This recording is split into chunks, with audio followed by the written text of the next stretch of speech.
Seja bem-vindo ao canal Zilli Market. Hoje a gente vai falar sobre os FIINFRAs, os fundos que investem em infraestrutura, muito parecido com os fundos imobiliários e com bons rendimentos para os investidores. Então, se o assunto é do seu interesse, veja o vídeo até o final, deixa seu like, inscreve no canal, vamos rodar a intro para a gente montar no touro e já começar a nossa análise.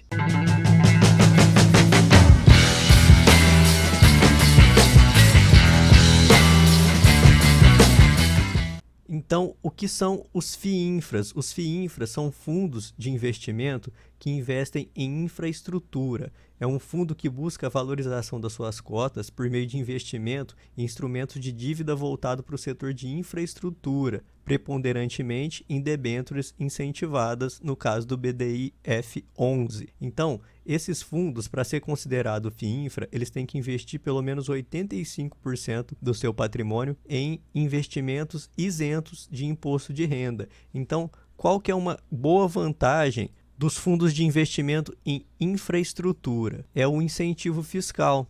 Assim como as debêntures incentivadas, os fundos de infraestrutura, eles têm isenção total do imposto de renda, tanto para a renda, né, no caso dos dividendos, quanto para ganho de capital, caso você venda a sua cota por um valor maior do que quando você adquiriu. Uma coisa muito interessante, comparando com fundos imobiliários, por exemplo, quando a gente tem uma valorização da nossa cota, a gente paga o imposto de renda no percentual de 20%.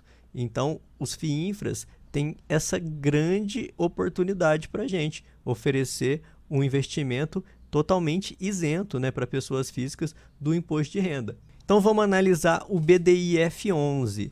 O BDI-F11 ele tem um portfólio que investe principalmente no setor de energia, com 23%, saneamento e telecomunicação.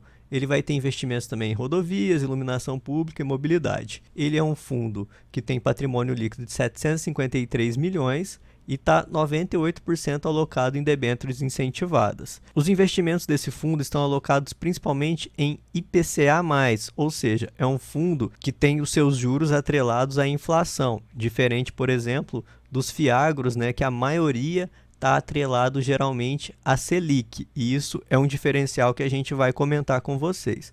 Aqui a gente vê a distribuição por rating, né, e a gente vê que a maior parte dos títulos são títulos que têm um bom rating, que gera uma maior segurança para o investidor. Aqui a gente vê a distribuição da carteira, né, do BDI-F11, a gente vê principalmente investimento em energia, saneamento e as taxas atreladas ao IPCA. A gente vê aqui um spread com relação aos títulos do Tesouro, né, e a gente consegue ver um spread médio de 2,43. Isso é muito bom, principalmente considerando que aqui não haverá pagamentos de imposto de renda, né, diferentemente dos títulos do Tesouro. Aqui a gente pode ver a marca das empresas, né, que compõem as debêntures incentivadas do fundo, com destaque principal para o setor de energia e de saneamento. Aqui a gente vê empresas de telecomunicações também.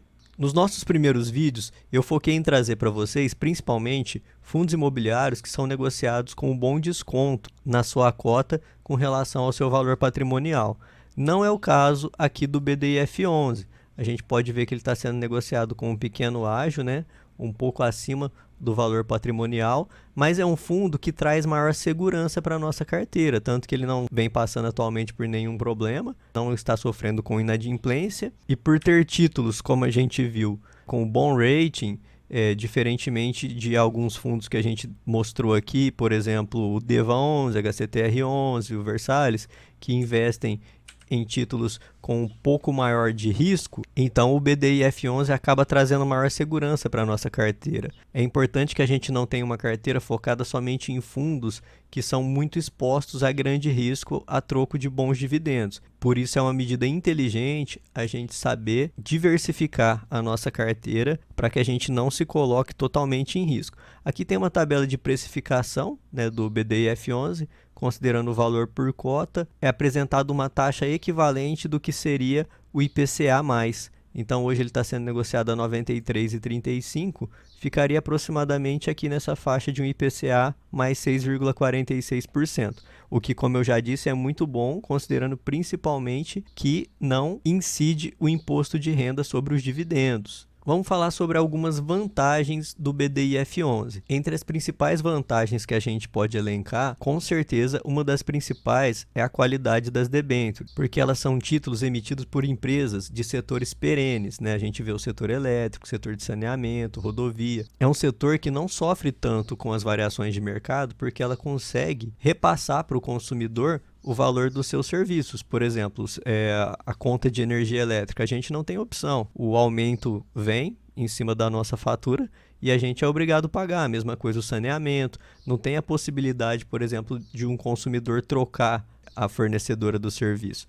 Então, são debêntures de setores perenes que acabam trazendo maior segurança para o investidor. Os títulos também são atrelados ao IPCA, em momento de queda da Selic. A gente vê muitos fundos, por exemplo, que são atrelados à Selic, provavelmente vão começar a ter uma diminuição dos dividendos nesse período de queda da Selic, que já está projetado, né, pelo mercado, uma queda até 2025 para um percentual aproximado de 8,50%. Então, títulos atrelados à Selic provavelmente vão ter diminuições no pagamento dos dividendos, o que não é o caso aqui do BDIF11, totalmente atrelado à inflação. A outra grande vantagem, como a gente já falou, é a isenção no imposto de renda, tanto em dividendos quanto no momento da venda. E quais são as principais desvantagens do BDIF11? Uma das principais desvantagens que os cotistas têm reclamado muito é que o fundo já emitiu novas cotas com valores abaixo do valor patrimonial por 2 vezes. Isso acabou dando uma desvalorizada, né, nas cotas do fundo. Então essa prática do BTG já tem irritado os cotistas por algumas vezes e a gente nunca sabe quando poderá acontecer novamente. Então fica de alerta para quem está pensando em investir no fundo. E a outra desvantagem que eu vejo é que atualmente o fundo está sendo negociado um pouco acima do valor patrimonial. Ele está caro? Acredito que não, mas também não oferece grande oportunidade igual outros fundos imobiliários que a gente já viu. Mas é aquilo que eu falei, sem fazer nenhuma recomendação de compra, mas a gente tem que diversificar a nossa carteira e também ter fundos que trazem uma maior margem de segurança com títulos que não são tão expostos ao risco. Eu invisto no BDIF11? Sim, eu tenho investido. O meu preço médio no fundo está na faixa de R$ 91,92. Nos últimos 6 meses, eu recebi um dividend yield em torno de 1,33%.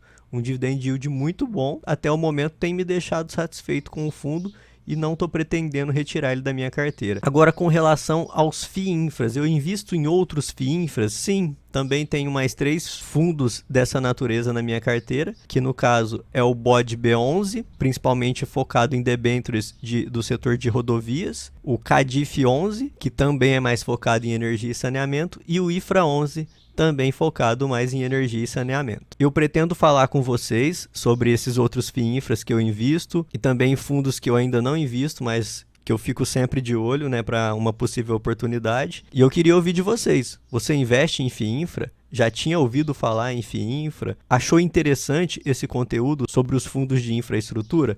Então, deixa seu like, inscreve no canal para você também estar acompanhando as novidades que a gente vai trazer sobre tanto os fundos de infraestrutura quanto os FIAGROS, que eu ainda estou prometendo para vocês e logo a gente vai falar um pouquinho mais a respeito. É isso aí, pessoal. Valeu!